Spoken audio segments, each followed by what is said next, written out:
Welcome back in, everybody. It's another edition of the First and Orange podcast. Parker, Gabriel here, Ryan McFadden over there. Troy Renck back, second week in a row. You know it's a big stretch in the season when we have the illustrious Denver Post columnist in the house. Not good last weekend, 41-10. Troy, you have to go on every road trip now because the 1 week you didn't, they got blasted on the road at Baltimore. Obviously, Lamar Jackson, incredible player. And it's kind of funny, guys, because like one way to look at that game is like, well, listen, there's not that many quarterbacks in the NFL that can do what Lamar does. And then you look at the schedule and you're like, oh, wait, Patrick Mahomes next up. So obviously, you know, it's a tough stretch of the season, critical stretch of the season. Ryan, start with you. East Coast obviously did not treat the Broncos well this time. And then they trade Baron Browning and extend Jonathon Cooper. It's sort of like it was a tinker at the trade deadline, but not a massive overhaul. What did you make just sort of coming out of the loss and then what Denver did and didn't do at the trade deadline? I'm not surprised at what Denver did. I'm not surprised with Denver, how they executed the trade deadline. I think this was something George Payton mentioned back in March, how this is kind of like a retool year for this team. And the fact that they had to like swallow the large part of Russell Wilson's $85 million dead cap hit, it just limits you so much. And like I thought the Browning trade, well, to me, it wasn't surprising because you knew it was like they drafted Jonah Ellis in the third round. Nick Bonito, when Browning was in the IR, like Nick Bonito just like took off and had just was a sack machine during that stretch. And then obviously Jonathon Cooper has been solid, and they rewarded him with his contract extension. So like Sean Payton made a point, like it's going to be hard getting snaps for all of them moving forward. And it seems like they're very serious about kind of that trio of Jonathon, and Nick moving forward. And yeah, there's still a possibility if they still want to add an edge rusher in the draft, they still could if they want to. But I think right now it seems like they like that as their core moving forward. But yeah, it's just, I know like when you look on Twitter and look on social media, a lot of fans were just because they jump off to a 5-3 start. We gotta go get a playmaker to help Bo. But I wrote about this the other day. It's like this, you're not just one player on offense away from making this a serious playoff contender. And why give up draft capital, which you've already lost in recent years, just to land one player, and that's still not a guaranteed you are going to the playoffs. It's not like, for example, you're the Kansas City Chiefs, you're 8-0 and you add DeAndre Hopkins. That's after you've had two other receivers, lost for the year. Yeah. You have to it's like you have to do that. The Broncos are not in that situation. If they make it great, like that's like, I think that's a testament to to the coaching staff and how they was able to like take the talent at hand and turn this into a playoff team. And if they don't, how many people in Denver actually expected this team to, make it to the postseason? So I'm not surprised. Like you have to ride. I think we talked about this before at the facility. You have to ride the wave, see what you got in Troy Franklin, Devon Bailey, Audric Esme and others, and then kind of evaluate, all right, what do we need in the offseason? But trying to do that, in an instant, like this is, rebuilding, retooling, however you want to phrase it, is those processes don't just take a few months. Yep. It takes some time, and trying to speed through that process just to, with this kind of team, I think that wasn't wise. It's not wise. So the fact that, Denver got a pick for Browning, stood pat offensively, I think it makes sense. It makes sense all around. Troy, if you're Kansas City, you can get DeAndre Hopkins for a 4th round pick. If you're Dallas, you can get Jonathan Mingo for a 4th round pick. The options at the trade deadline are always, they always end up being slimmer than what you think. You had written about, trying to find a weapon for Bo along the way. And I guess just your reaction to the deadline, and then also, obviously we'll learn over the next 9 games, but these needs don't go away, right? I mean, it's something that the Broncos will have to address offensively,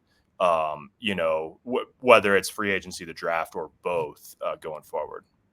Yeah, first, I'm not in the room, so it's not like baseball where you get a real understanding of who's really available, what the offers were. Football Right. is, KGB stuff, secrecy. So not knowing what was available, having lived and covered this team the last 10 years and the last 8 years specifically, it was a little disappointing. They weren't able to land an offensive weapon. But when you look who was acquired at the deadline, it wasn't great.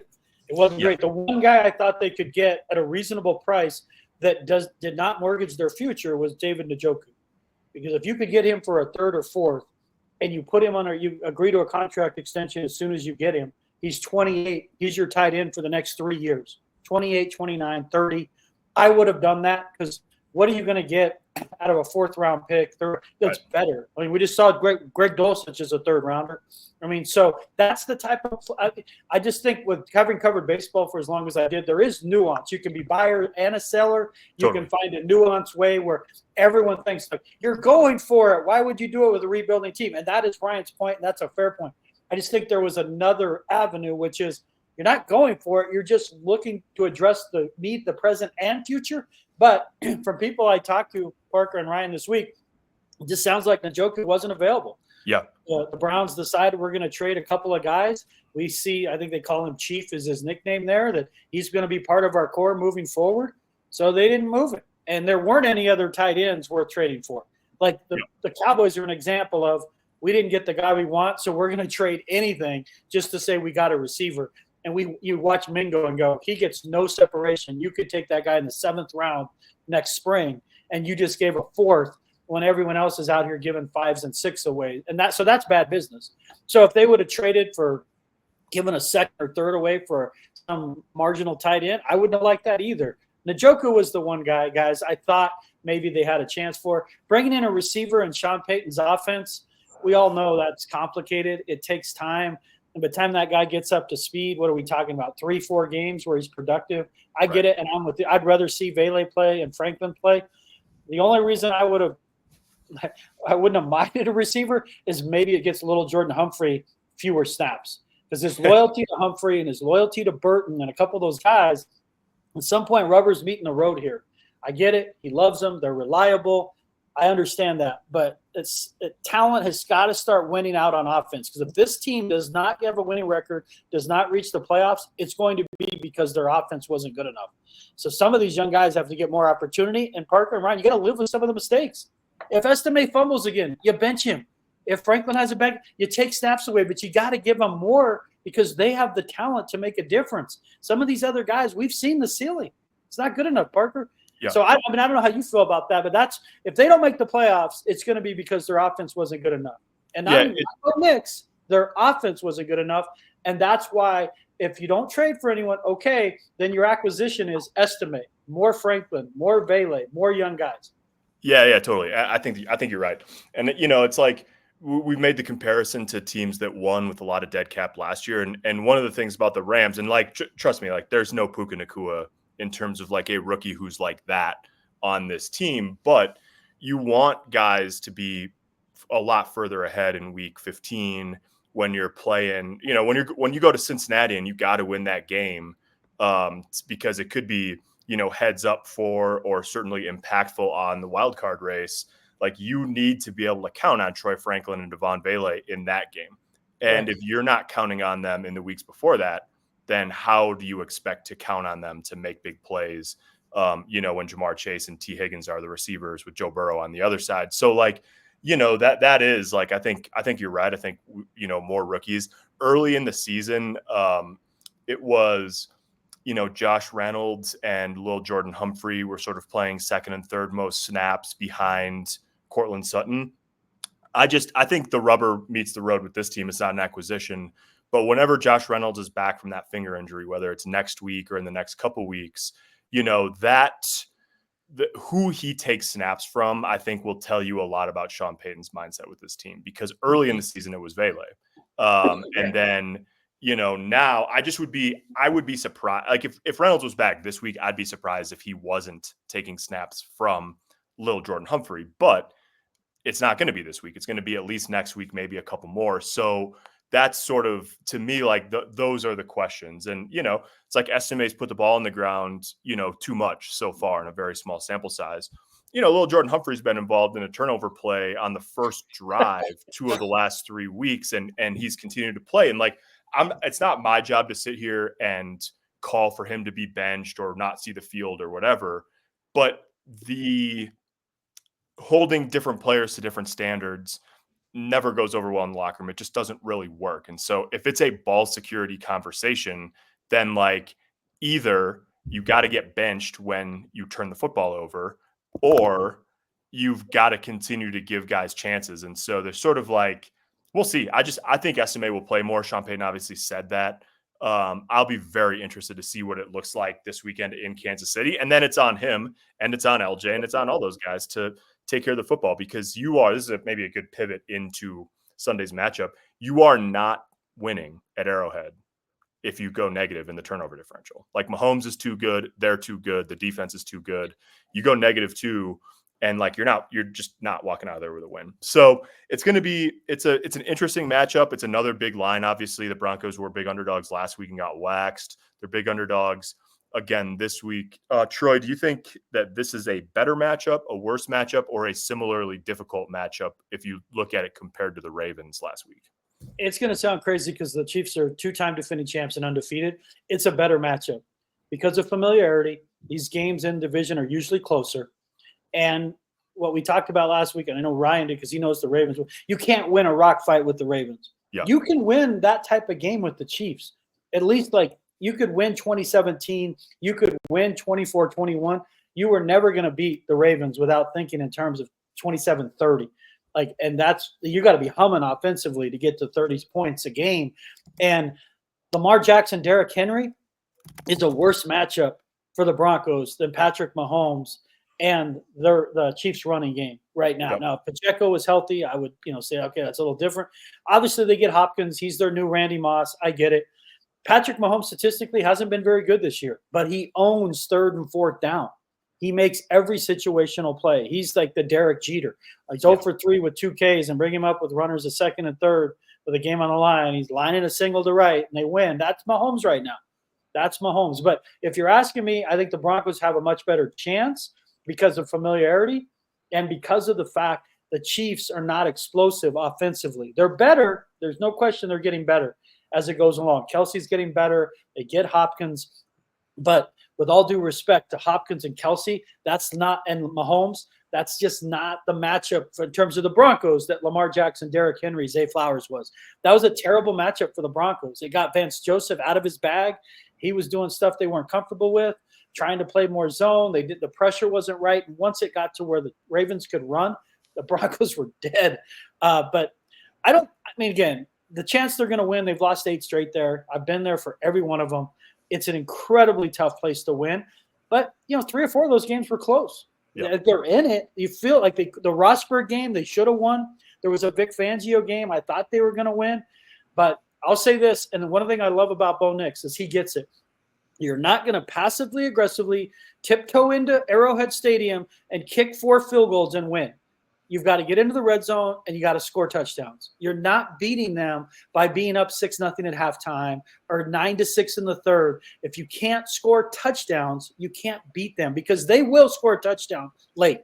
Yep. They will. Mahomes is the new Elway.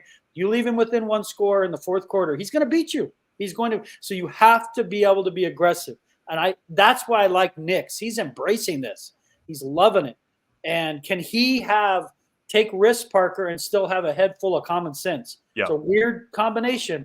But if you can take risks and still take care of the ball, you could beat him. I doubt they would, but I like Nix's mindset. I like where his head's at. And he understands you're not going in there kicking field goals. I wrote this in my column today. You're not kicking field goals and beating the Chiefs, but you can beat them in a much lower scoring game than at least in the Broncos case. The Broncos can beat the Ravens. Yeah, Ryan, we were talking about this the other day, so I wanted to ask you about it. But the Chiefs so far this year, 6-0 in 1-score games. Some of that, like we know from just the reams of history in the NFL that most of it almost never continues for a whole season, right? Like there hasn't been an undefeated team since the 72 Dolphins. There's there's just a lot of evidence to suggest that you trip up somewhere along the way. But it also seems like it's sort of the next level in Mahomes' like Jedi training is that now he can just win. He helps them win these close games almost like at the snap of a finger. But I'm curious, Troy said this, Ryan, and I wanted to bounce it off of you because we were talking about it yesterday over at the facility, that they have been ultra aggressive. They played ultra aggressive. That was Sean Payton's posture against Baltimore. Like, we're going to go for it more on fourth down. We're going to pass up field goal opportunities if we feel like we have a chance at a touchdown. Is that, like, I think it's pretty clear that they're going to play that way, this weekend too. Does that need to sort of be an ethos of this team going forward? That aggressive posture, or is it really week to week based on, who's in front of them? I kind of want to say yes, just given where this team is as an offense, where like you got to do something to try to steer something up to generate some kind of momentum. And I think that's the best way to do it. Trying to like the fourth and short play where Bo Nix throws it deep to Troy Renck and he overthrows it a bit. Yeah, like, do you want to get the short yards? Cool, but man, if he would have hit that, that's a touchdown right there. Right. So I do like it. I'm not against it. Just given the fact is like you just look at the state of this team. It's like why I give it in the sense like why not? Right. Like at this point, like why not? You don't have a ton of stars on this team. You got to figure out a way to try to have some kind of advantage. And if it's doing the trick play on fourth down and you think that's the way to get the Ravens off guard just to score, then yeah, you have to do it. You're not, because I say that because Javonte Williams has struggled like on those goal-to-goal situations, just to power into the end zone and score. And overall, you got to find something just to spark it a little bit. And Cortland's son mentioned yesterday how exciting it is when that play is called and that something they worked on for like all weekend practice is able to go into the game and actually work. Yeah, it's like you're not going to hit them all the time. You're not going to, like, when the times you are aggressive, it's not going to work. But I like to see more of that. Like, and not like one, it makes it more fun to watch the games, but two, it just that's the whole, isn't that the whole identity of this team? They want it to be going into it young and hungry. So I think part of that, if you want to live to that, be aggressive. Just take those shots against these teams. Like, to me, is like, look, you got this far. You're 5-4. You got this far with the talent at hand. Just let it rip, baby. Yeah, that's what I'm saying. Let it rip. Let it go for it. See what you have. And if it turns into victories, great. But at least you have an idea. You're starting to see, at least when you do this, at least you have Sean Payton get a sense of, all right, this is, maybe we can be this way moving forward, and maybe we can't. But like, just being conservative and not trying it, it's not going to help. And we've seen in the past when this team was conservative early in the season, it didn't result to a lot. So yeah, I like when they get aggressive like that. I like how early in the first half, how aggressive they were against the Ravens. Obviously, it didn't turn out the outcome that they wanted, but I like that mindset, and you hope to see it moving forward. Cortland Sutton had one of the great quotes of the season after the game when he said, "If was a fifth, we'd all be drunk." But but and it's like I think this is sort of, there's always an interesting line in games like that one when it ends up 41-10, is like you really can't point to like one or two plays and say, boy, the game could have been entirely different. But you can squint and see it though. I mean, if Bo hits the fourth down throw to Troy Franklin and they score there, or if they get 7 instead of kicking the field goal right before the half, maybe they don't give up the long touchdown going the other way that turns a 7-point game into a 14-point game. Like, these things are all, does it mean they would have won a game that they lost by 31? Maybe not, but I do think, and this is sort of the thing, is like, it all depends on how they feel in the locker room, right? Like the conversation outside the building would be different if that game was 31-24 rather than 41-10. Wouldn't matter in the standings. Might not even matter in the locker room, but it would feel different going into Kansas City. So, but that's not the case. Obviously, it was a blowout. Troy, before we get to the predictions here, we would be remiss if we didn't mention that one day before that blowout, as it turns out, nobody knew this except for the people directly involved. On Saturday, before they played at Baltimore, Jonathon Cooper signed a 4-year extension in the team hotel, up to $60 million. It's $54 million base value, some sack incentives and all that, $33 million in guarantees. The signing bonus alone will be more money than Coop's made in his first 3.5 years in the NFL as a 7th-round pick. Just a pretty remarkable story in and of itself for Jonathon Cooper, given all the heart issues and all of that through the draft. And now, I mean, it's kind of interesting. Like, you look at it, they have 3 players under contract for the 2028 season: Pat Surtain, Quinn Miners, and now Jonathon Cooper. That would also be Bo Nix's 5th-year option. But like, you have 3 guys on second contracts now through that. They are the sort of cornerstone players for this group. And I think they were all obviously drafted in the 21 draft, but you would not have walked away from draft weekend in 21 and said, yep, the 3 guys from this, that'll be the cornerstones. You know, Pat, you would have got probably, and maybe Quinn, but then Cooper too. Just a testament to the way production and work ethic and all of that wins out in the NFL. And really pretty cool to see a guy like Jonathon Cooper rewarded in that way in the middle of the season. Yeah, listen, if it weren't for the heart issue, which is, simplifying is like a heart murmur that he had act up multiple times during his life, last like in high school, and then it acted up before the draft. It flared up, we should say. And once it did, teams got understandably spooked, and he falls to a 7th rounder. Everyone I talked to leading up to that draft, after that draft, thought he was probably a 3rd rounder in terms of talent and value. But the guy was a captain at Ohio State and wore that jersey, the 0 jersey, for a reason. I mean, they called him like dad there. That was his nickname. He's very mature. He does everything right. And I remember his first preseason game, guys, in Seattle. I was covering it, and he came out to the end zone by himself and, kind of dropped to his knees and prayed. Like, he didn't think he was ever going to play football again there for a while. And so to see him go from that moment to where I didn't think I was ever going to have a chance at professional football to being rewarded. I love that story. It's everything you want about sports. A guy who puts his head down, doesn't make excuses, doesn't play the victim. All he does is work hard, great teammate, great energy guy, supports all his guys. He lives and dies with every loss. It matters to him. He cares.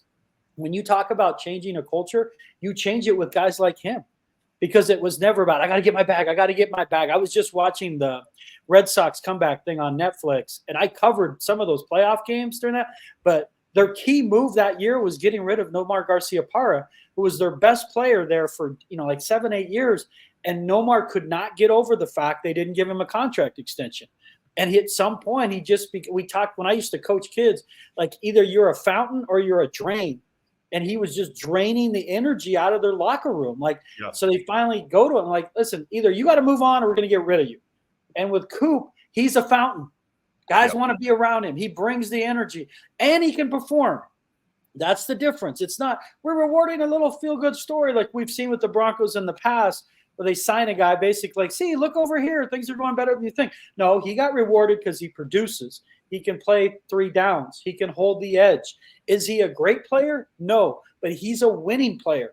Yep. He's the type of guy you win with because you know what you're going to get in terms of performance, and it's pretty high. And he makes people around him better because of who he is. So I love everything about that story. It was always going to be a choice between he and Barron. Barron's more athletic. Barron's more talented than him. He just can't stay on the field. That's the NFL. You get to a point where it's like, I want to take the guy who's the B rather than the guy that could be the A when he plays. Right. That's the NFL for me. And so good for Coop. And it is a part of who they are becoming with Nix, Miners, Surtain, these guys. And we'll see how much of that first free agent class keeps surviving. I have a feeling Big Powers might be gonzo after this year. Like, there's going to be some changes coming as they move forward. But will they, lean on a couple of young linemen? I'm like, how does this start to – and you paint the picture better than anyone, Parker, on how these pieces all start to fit together. But you can see the middle of the picture now. Yeah. And now for me, for this to make sense, give me a number 1 receiver, give me a tight end. Just that's when it all started. Like, okay, this is a great group, great leadership, and they can beat you. They can score points. Because that for me is like the final piece is now give me some offensive guys, not linemen anymore, skill players we can extend. Yeah, I think draft. What's interesting, Ryan, is like you wouldn't have – I think when Sean took over, you wouldn't have necessarily looked at the roster and said a young defensive core will emerge before a young offensive core emerges. Yeah, but that's really what's happened, right? I mean, now you're looking at it, you look at that the 2021 draft class of guys now that are earning second contracts, plus the guys that they've gotten from the last 2 draft classes. And you look at even just, you can look at guys that are going to, that are under contract at least 3 years, including this year. You've got Pat and Coop, but at corner, you've got Pat and Riley Moss. And then at outside linebacker, you've got, Coop and Benito's up after next year. But those guys, along with Jonah Ellis and then maybe Drew Sanders, who returned to practice this week, you have sort of the functioning core. They're going to have to figure out what to do, not right away, in the next 18 months. Can they get John Franklin Myers signed long-term? Can they get Zach Allen signed long-term? Zach Allen's got a really nice contract. He's making himself a lot of money this year too. So but that nucleus is there. There's a bunch of guys that they have under control now for quite a while, which is not all that common in the NFL, that you have a group that it's like, hey, we know that this is going to be our group for the next several years. Kind of an exciting time, especially, I guess, on the edges, you would say, of Vance Joseph's defense, Ryan. Yeah, most definitely. And the thing is like you kind of sense this is what their core is moving forward. But if this core can develop and continue to progress, and continue to play solid football, that's key. I know, like, Sean Payton's an offensive guy, and you may hit the point there. It's like you're kind of a little bit surprised that you're starting to see the building blocks come from the defensive side of the ball more than the offensive side. But given the division, you're playing Pat Mahomes twice a year, Justin Herbert twice a year. Maybe the Raiders get your Shedeur Sanders in the draft. Who knows? But like, I think that's key to have that that core. And if they can continue to, develop that chemistry, Pat Surtain, J-Mac, and Riley Moss continue to have that chemistry, Benito and Coop continue to develop as well. And then you got Jonah Ellis. That's good that you're starting this foundation of, and as well as Zach Allen in there too, of these guys that that each day, each week, they're going to give you a fighting chance. So yeah, that's key, especially like I said, when you're dealing with twice a year, you're dealing with an MVP quarterback, and Pat Mahomes is one of the best to ever do it. I think that's key. And yeah, Coop deserves it. He's played some solid football over the last 2 years. We kind of had that idea that he was trending in that direction to get an extension. I couldn't just see them letting both Barron and Coop walk. Right. To me, it was hard to envision that. I had an idea that they're going to have to pick one or the other, but just to see them both walk, I couldn't see Denver letting that happen. You're going to need, like you said, you're going to need some pieces that, that's already been gelled in the locker room. Their respective voices. Coop is one of them. So yeah, for him to get that deal, that's huge, and especially with his story, the way he's blossomed into this quality edge rusher, not only in the pass game but as a run defender as well. Yeah, and if he continues this up, that's big for this team, that you kind of found like this diamond in the rough in a sense with Jonathon Cooper. Yeah, it's been crazy turnover in that room. I mean, you go all the way back to, was that 21 trade deadline of you move on when they did, then a year later they get the first round pick for Bradley Chubb. So you move those guys back to back at the deadline. Then Randy Gregory doesn't work out. The Frank Clark thing was a miss from the start. And even still, that's 4 guys, that at one point in their careers, obviously some of them still are, but at one point, all those guys were dominant players. And then to cycle through all of those guys and now still come out the other end of it with what looks like a pretty quality young group on the edge. Pretty impressive. Okay. Before we go, predictions at Kansas City. It's an early kick, which all of us newspaper writers very much appreciate. Should be a nice day. Field could be a problem. Sean Payton brought this up yesterday. There's a college game the day before. It's going to pour on Saturday. So, travel logistics, field conditions, all of that may be a little complicated. On the field on Sunday under bright, sunny Missouri skies.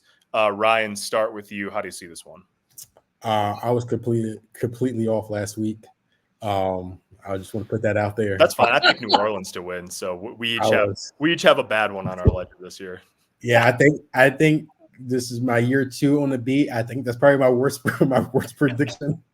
I just want to put that out there. I had my worst prediction last week. I'm not trying to make that same mistake again.